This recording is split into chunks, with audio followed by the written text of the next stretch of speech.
2, 1. First, one major strategic call out, and that is closing government in particular, but government bench as a whole, is highly uncharitable and doesn't engage with any of the frames that opposition gives you. We give you two very feasible ones. First, that rejection means apathy and not subscribing to the movement nor doing anything about it. I think that's a very clear definition of rejection. We already explained to you why this is a bad thing insofar as you have a principled obligation to uplift yourself and the people around you and queer minorities. This goes unresponded from both opening government and closing government. Or the second characterization that we provide, that it means creating a different movement outside the LGBTQIA plus movement if your interests are not represented. I think this is closer in line with what closing government is talking about, and we already explained why this is something that is not feasible because of the opportunity cost that you have to invest. And note that there's something technically and just intrinsically wrong with the framing of closing government, and that is they tell you that in order to create constructive criticism, you have to reject the movement.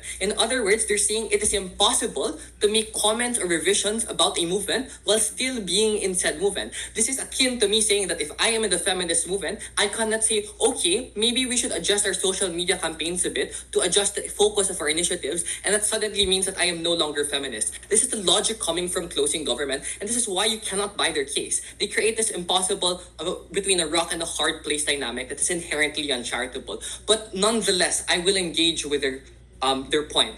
And we already engage with it actually coming from Seth, a member of opposition, when he tells you there are very many different opportunities and very many different sub-movements under the LGBTQIA plus movement that you can subscribe to without rejecting the movement in order to have your incentives or your initiatives fulfilled or represented. And note, I want to bring up another strategic clarification here coming from closing government or response to closing government, because they give a conflicting characterization where they say that the movement no longer fights for the bare minimum, and in the same breath they say that we haven't made enough progress for queer people to safely support the movement, and that the government or the movement is somehow doing too much and too little simultaneously because they're taking the same approach with all the different initiatives or all the different environments in which the movement exists. Note that this is inherently contradictory and very uncharitable. And there's a very simple response to this, that the contemporary movement exists in both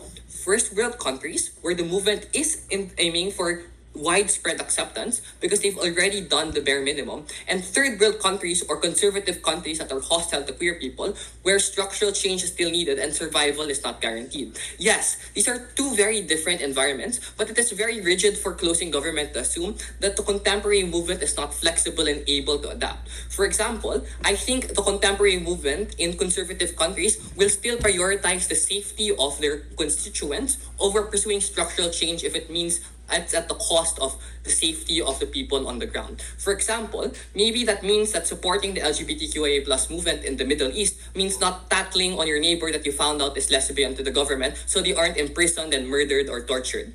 And at the same time, this doesn't mean that the LGBTQIA plus movement is forcing you to shout on social media to your government that is unjust if it means that your government is going to kill you. This is an unreasonable expectation. This is actually antithetical to the beliefs of the contemporary movement, where safety is prioritized first, and then any further gains are then metabolized or prioritized only once basic safety is guaranteed. And I think there are different approaches to this. So in first world countries, where they say, it's so bad that the movement is aiming for widespread acceptance, there's a reason for this, because it means that probably the basic needs of people on the ground have already been met if the majority of the constituents of the movement are already satisfied and have already gotten their basic rights and are no longer being hunted down. And I think this is a very, very simple assumption that you can buy easily coming from opposition. So what is the problem then with closing government's case?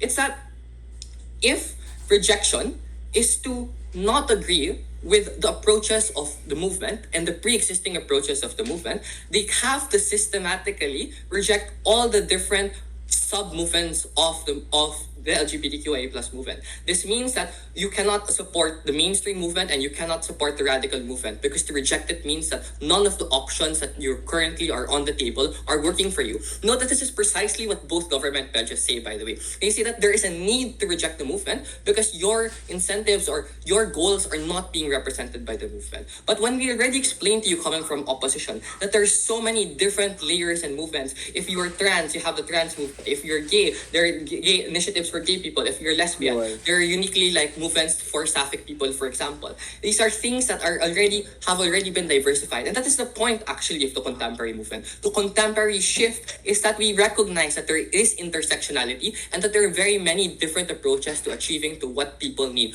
coming from like queer identity or like for queer people. And this is an approach that we get coming, or characterization we get exclusively coming from opposition, that you really don't get or see any engagement at all coming from government.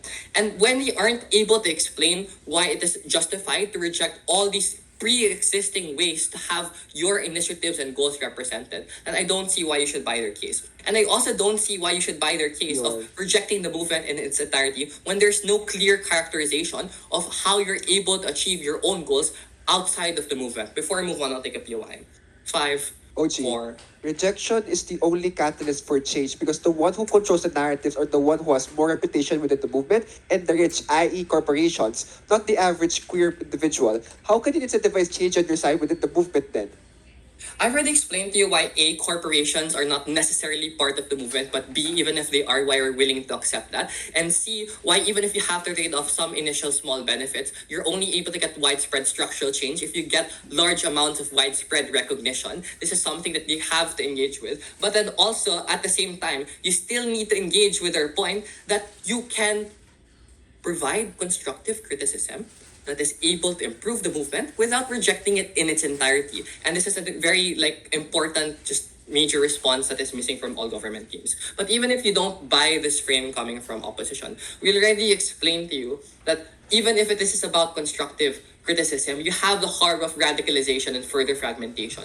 Because maybe there is a sweet spot here of compromise, wherein maybe there are certain subtypes of movements that don't represent all my interests intrinsically. But it is principally justified to not reject the movement because you have to prioritize outcome-based benefits, because principles cannot exist if there are no changes on the ground. Principles are useless if people are dying or your needs are not represented, and therefore we think it is justified and it has to be true that queer people represent or support the current contemporary movement if it means catalyzing and crystallizing and realizing actual changes on the ground. For all of these reasons, I'm very proud to oppose. I think it's a clear CO win.